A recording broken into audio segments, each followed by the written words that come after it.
දැන් කොළඹ මහනගර සභාවෙන් අලුතෙන් ජනතාවට තියෙන තීරණේ මදිවට වැසිකිලි බද්දකුත් දාලා තියෙනවා. මම අද කාටුන් එක දැක්කා. කාටුන් එකේ මිනිහගේ පස්සෙන් ප්ලාස්ටරයක් අලවලා තියෙනවා. වැසිකිලිට යන්න බෑ. ඒ බද්ද දාපු නිසා. දැන් කොළඹ මිනිසුන්ට උවමනාදේ වෙනවද? මිනිසුන්ට ජීවත් වෙන්න පුළුවන්ද? මේ ප්‍රශ්නේ තියෙනකොට ඒගොල්ලෝ මේ බද්දකුත් කියන්නේ යනවා. මේක ආණ්ඩුවම වගේ ආණ්ඩුව කියනවා ඕන කෙනෙකුට සල්ලි දෙන්න පොන්දේසි දාන්න බෑ කියලා. හැබැයි මේක අපිට ආණ්ඩු ලැබුණ මේ පෙරේද මාධ්‍යයකට කතා කරනකොට කියනවා නගර සභාවෙන් ආසියානු ඩෙවලොප්මන්ට් බැංක් එක ඒෂියන් ADB එක කියනවලු මේක මිලියන ඩොලර් මිලියන 250ක ව්‍යාපෘතියක් ඒ නිසා මේකට බද්දක් දාන්න ඕනේ කියලා. දැන් මම දන්නේ නැති කොළඹ මහනගර සභාව. දැන් මගේ මිත්‍රයා මනෝගණිත මහත්මයා වස්නායක පළාත් සභා මන්ත්‍රී මම මධ්‍යම පළාත් සභා මන්ත්‍රී එතුමාට ලක්ෂ 35ක් තියෙනවා මුදල් ගන්න මට තියෙන ලක්ෂ 25යි.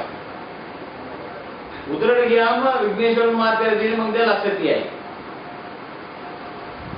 පළාත් සභාවට දෙන ගාණ අඩු වෙනවා. මායමගේ ඕන විදිහට මන්ත්‍රී කෙනෙකුට ඕන ගාණක් දෙන්න පුළුවන් ඕන විදිහට වැඩ කරන්න පුළුවන් තත්ත්වයක් දැන් ඇති කරලා තියෙනවා. විපක්ෂයේ එක විදිහකුයි ආණ්ඩු පක්ෂය වුණාම ඒක වෙන විදිහක ඒක තමයි බලයේ බෙදා මේ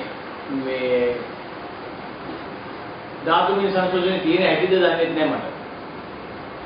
පළාත් සභාව ක්‍රමය ගෙනල්ලා ඒකෙකුත් වෙනස් කරලා දෙන්න කියලා ඒ පළාත් සභාව ධාතුන්ගේ සංශෝධනයේ කියනවා කියලා මම දන්නේ නැහැ.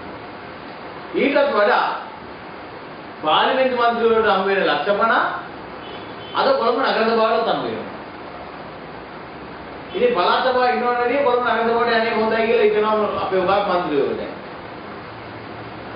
දැන් ඔච්චර සල්ලි එනවනම් ඔය බද්දෙන් ගානක් අඩු කරලා ඒ මන්ත්‍රීවරුන්ට දෙන මිලියන 5 ලක්ෂ 50න් අඩු කරලා ඕක නඩාර කටයුතු කරන්න පුළුවන්. ඔය තරම් සල්ලි තියෙන නිසා තමයි ලක්ෂ 10න් පටන් ගත්තේ ගරු ජයන්තිගේ මාත්‍යා අපිට දෙන්න.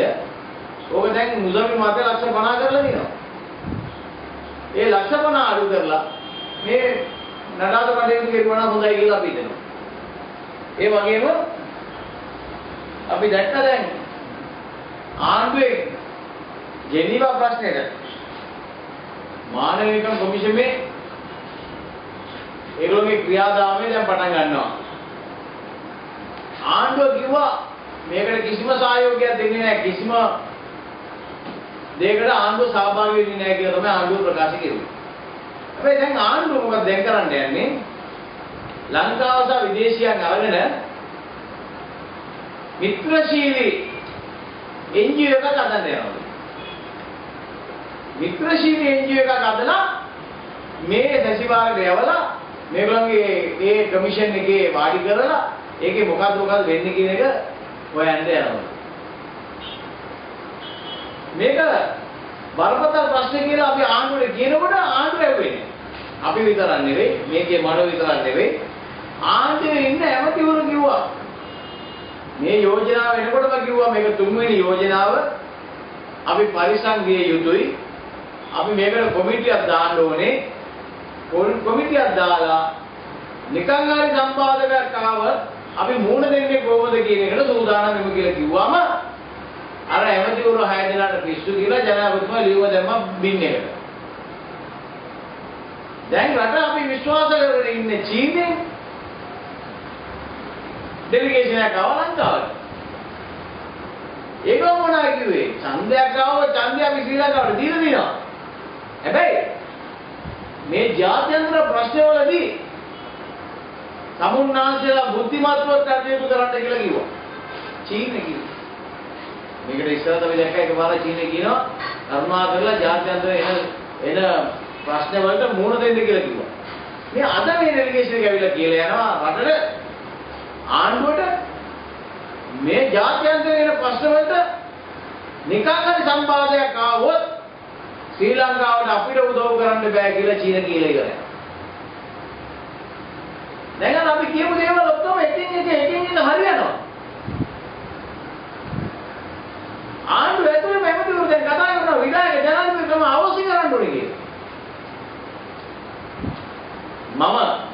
මේ මාධ්‍ය හමුවේ නැගිටලා ආචාර කරනවා ජාතික එළවලුවේ රත්න හාමුදුරට චම්පික රණවක ඇමතුමාට මම ආචාර කරනවා.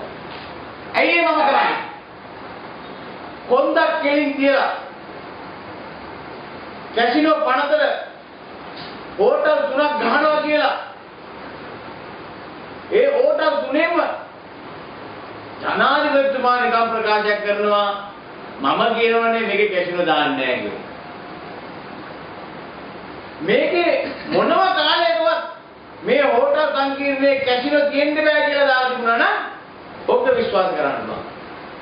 මේ රටේ දැන් මේ ඉන්න ජනාධිපතිවරු හිටපු ජනාධිපතිවරු විශ්වාස කරන්න මේ රටේ ජනතාව සූදානම් නැහැ. ඇයි? විධායක ජනාධිපතිකම අවෝසි කරනවා කියලා කීප වතාවක් ලිඛිතව දීලා. ඒක කරපු නැති කට්ටිය නිකන් කතාවට කිව්වනම් මේකේ කැසිනෝ දාන්නේ නැහැ කියලා කිව්වම මේක ආගෙන ඉන්න මේ රටේ මහානායක ස්වාමීන් වහන්සේලාවත් මේ රටේ ජනතාවත් සූදානම් නැහැ. සුරාසල් දැන් 576ක් වැඩි වෙලා තියෙනවා. මේ හොටල් සංකීර්ණ තුනෙන්ම කවුද ඉන්නේ? ආණ්ඩුවේ මිනිස්සු ඉන්නේ ඔක්කොම.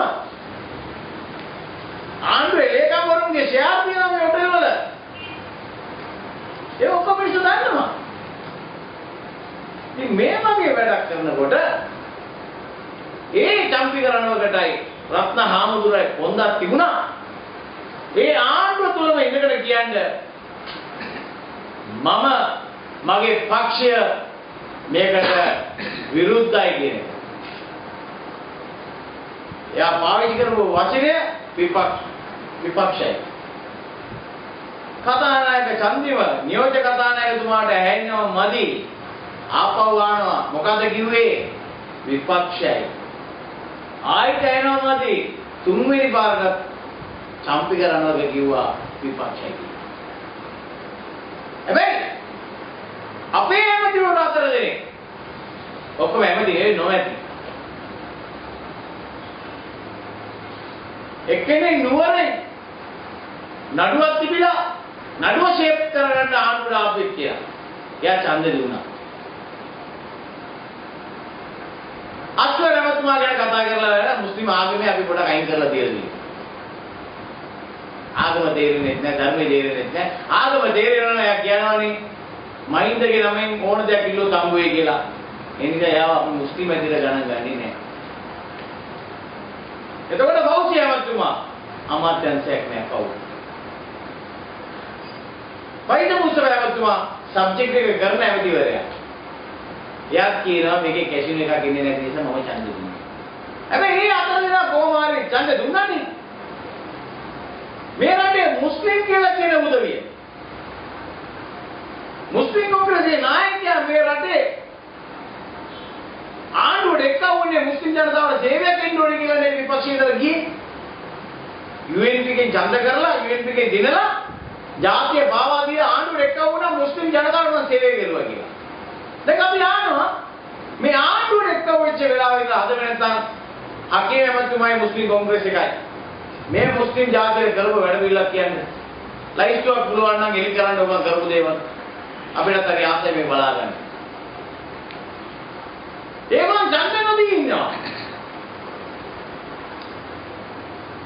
ඒතකොට මුස්ලිම් ජනතාව ප්‍රශංසා කරන්නේ ඒ නිසා තමයි චම්පි කරනවකටයි රත්නහාමුදුරුවෝ.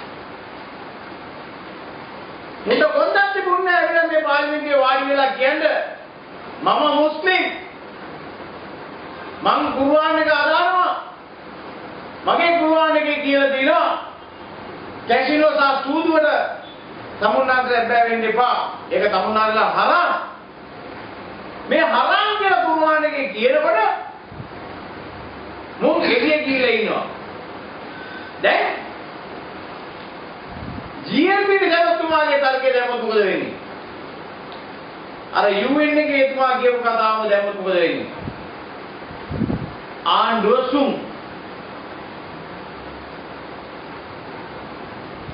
එනිසා මේ රටේ විශාල ප්‍රශ්නයක් ඇති වෙන්න ඉදිරියට ඉඩ තියෙනවා.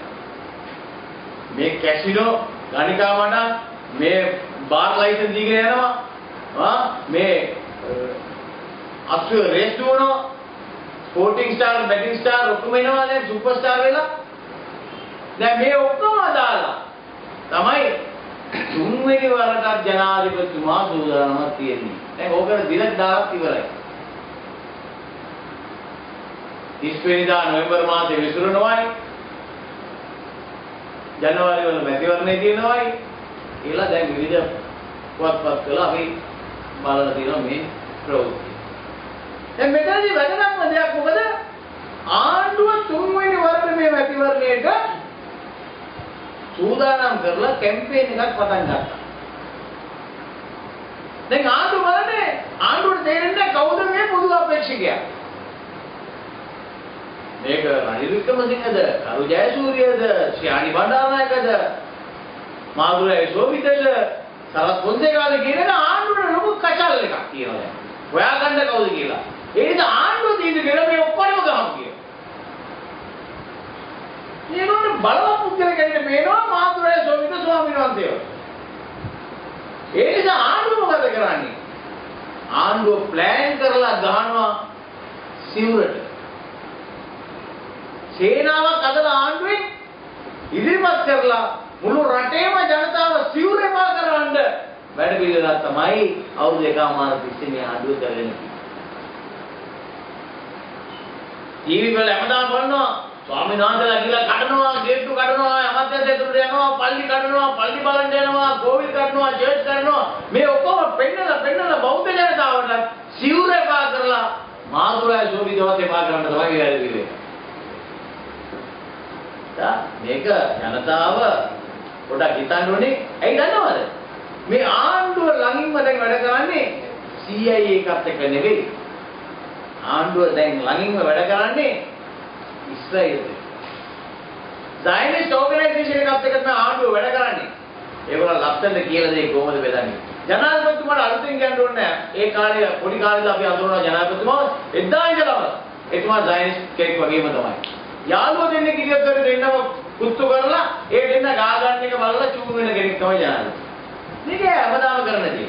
හැබැයි ඒක ලස්සනට ඉස්රායෙල් දෙනවා. අපේ හමුදාව සැරින්දර ඉස්රායෙල් ගිහලා එනවා. සුමාන දෙරකුත් දැන් අපේ ඉන්ටෙලිජන්ස් ගිහලා එන තත්ත්වයක් අපි බලනවා. අපිට දෙන්න තියෙනවා. දැන් මේක මෙහෙම යනකොට අපි පැහැදිලිවද කියන්නේ බුදුබල සේනාව අදලා මේ වගේ ඔක්කොම කරන්න දීලා මාධ්‍ය අමු තියලා මාධ්‍යමවත් කියන්නේ කියලා ඒකට දීලා බාර දෙන්න උගන්නලා දැන් මුස්ලිම් අන්තවාදී කියලා කොටසක් අරගෙන තව්හීද් ජමාතයකට ගහනවා. දැන් තව්හීද් ජමාත කියලා කියන්නේ ඒකම සංවිධානයක්. ඒක තුල කොටස් තියෙනවා. ඒකේ පොඩි කොටසක් තියෙනවා මාලිගාවක්. 15 දෙනෙක් විතර ඉන්න කොටසක්.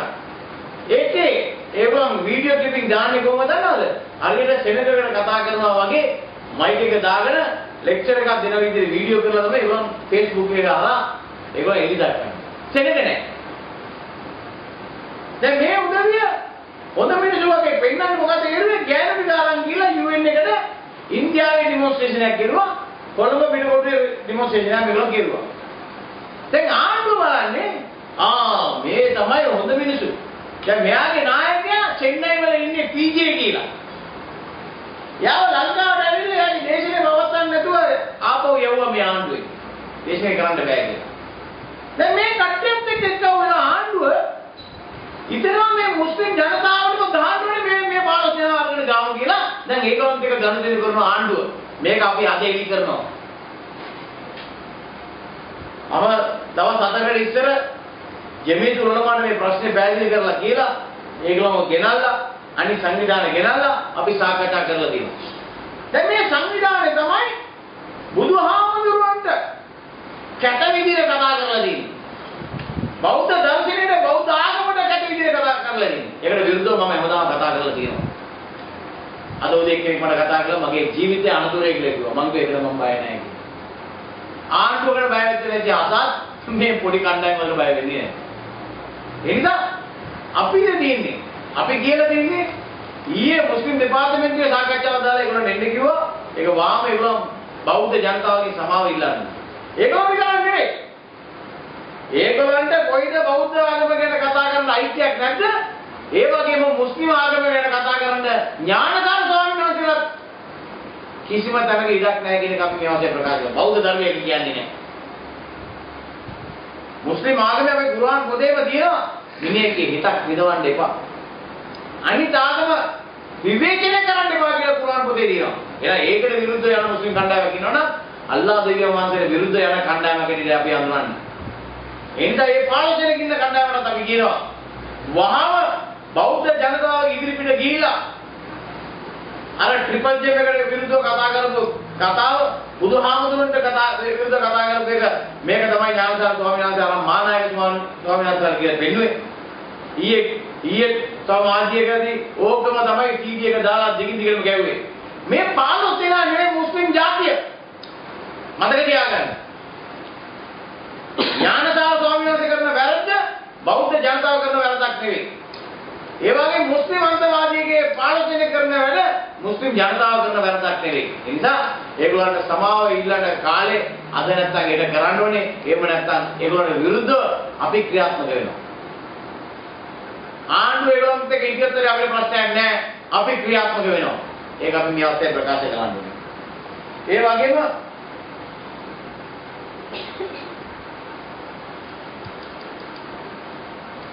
අම්බන්තොටේදී අර එක්සත් ජාතික පක්ෂයේ මන්ත්‍රීවරුන්ට වෙච්ච සිද්ධිය. නගරාධිපතිවරයා පිස්තෝලයක් අරන් එනවා මං ගිය පාර කිව්වා ජනාධිපතිතුමා කොහමද කෝල් කරපු එක මං කිව්වා. එයා පිස්තෝලේ අරගෙන ඇවිල්ලා කරපු වැඩ පිළිවෙලට අද වෙනතුරු අත්අඩංගුව ගත්තේ නැහැ කවුරුත්. ඒ කියන්නේ අලුත් තියරි එකක් තමයි මාධ්‍ය ප්‍රකාශකතුමා පොලිස් මාධ්‍ය ප්‍රකාශකතුමා ගන්නේ. iPad එක ගත්ත ගෙම්මේ නෑ. පිස්තෝලයක් ගෙනාවා වෙඩි තිබ්බේ නෑ. ගිරෙක් වගේ දැන් ඒක දැකපු චූන් වෙච්ච අපේ නියෝජ්‍ය ඇමති විජිත මුනිස් සොයිස කියනවා මේකම තමයි මම 2001 කිව්වේ. මම UNP කාර්යාලය පන්න එළුවා මේ පිස්තෝලේ. මුළු රටේම හැම ආසනයක්ම පරදිනකොට මොනරාගල විතරක් මම දිනාගත්තේ UNP කාර්යාලය මේ පිස්තෝල දාලා එළුවා කියලා කියන්නේ. එතකොට පෑදී ලෙස කියනවා මේ ජනතාව බිය ගස්සලා හොරෙන් පෙරමුණ දින්නයි කියලා නේද කියන්නේ. මේක මොකද්ද තේරෙන්නේ? එතුමාගේ කතාවෙන් මොකද්ද අපිට තේරෙන්නේ? ඒකට මැතිවරණ කොමසාරිස් වහම පිළියමක් යොදනවා විතර නෙවෙයි පරීක්ෂණයක් උත් පවත්වන්න ඕනේ කියලා අපි ඉල්ලා ඉන්නවා. ඒ වගේම අපි දැක්කා මේ කැසිනෝ පනතේ ඡන්ද දෙන එක 109කට ආණ්ඩුව බැස්සයි කියලා කියන්නේ ආණ්ඩුව ඉවරයි කියන එක තමයි. 108 ගාණක් තියෙන පාර්ලිමේන්තුවේ ඒගොල්ලන්ට 109ට බැස්සා. නාමල් බබාගේ කණ්ඩායම අරගෙන ගියා එළියට. මාමඩ ඡන්ද දෙන්නේ නැහැ කියලා. එමෙතිවරු ගියා. එමෙතිවරු රටේ හිටියා ඡන්දෙට ආවේ නැහැ. එතකොට සුසිල් ප්‍රේමජයන්ත කියනවා මේ ගැන පරීක්ෂණ පවත්වලා ඩිසිප්ලිනරි ඉන්ක්වයරි එකක් අපි කරන්නේ නැහැ. ඒ අතිගල ජනාධිපතිතුමාට අපි මේ සම්පූර්ණ වාර්තාවක් අපි බාර දෙනවා කියලා කියනවා. අපි ඊයේ දැක්කා වාද පිටි වැළුවා නම් උගලන් දැරනේ. ලස්සන වැඩ පිළිවෙලක් දෙන්නේ පටන් අරගෙන ඉන්නවා. සියලුම ජාතින් ඒකව කරන්න මේ පොලිසිය එක කියන සාකච්ඡා කරනවා. එතනදී ඥානදාන ස්වාමීන් වහන්සේ ටෙලිෆෝන් එකට ආවා. හොඳට ටැම්පත් වෙලා ලස්සනට කතා කරුවා මේ මාධ්‍ය. මම කිව්වා මට හරි පුදුම ආසාවක් ඇති වුණා ඒතුමාව මම හම්බෙන්න ඕනේ කියලා. ඒ විදිහට කතා කරනකොට අර බල්ලා බූර්වා සුනකයා පොන්නයා පිම්පියා මොකද කිව්වේ? ඊයේ ටැම්පත් ලෙස කතා කරුවා. මට ආසාවක්. හැබැයි එතනදී අඳුන්නේත්ති මන්ත්‍රීතුමා අලුත් දෙයක් කිව්වා. එයා මුදියගෙන ඉන්නවලු. උදේ 6 මාරයිලු. වයි කයිලා පුදුනවලු. නැගින්න. ආමුදුර ඇවිල්ලා කියලා. එයා බය වුණා ගැස්සිලා ගියාලු. නැගිටලා උට බයෙන් ඇවිල්ලා දොර ඇරලා බලනකොට ආමුදුර ඇවිල්ලා තියෙන්නේ මෙයාට ආරාධනා පත්‍රයක් දීලා. මෙයා කියනවා මේ වගේ මමම බෞද්ධයෙක් වෙලා බියෙන් උදේ ගන්නේ සිවුරක් දැක්කම මට තියෙන බය මෙහෙමනම් අනිත් මිනිස්සුගේ හැටි ආන්න ඕනේද කියලා අහනවා.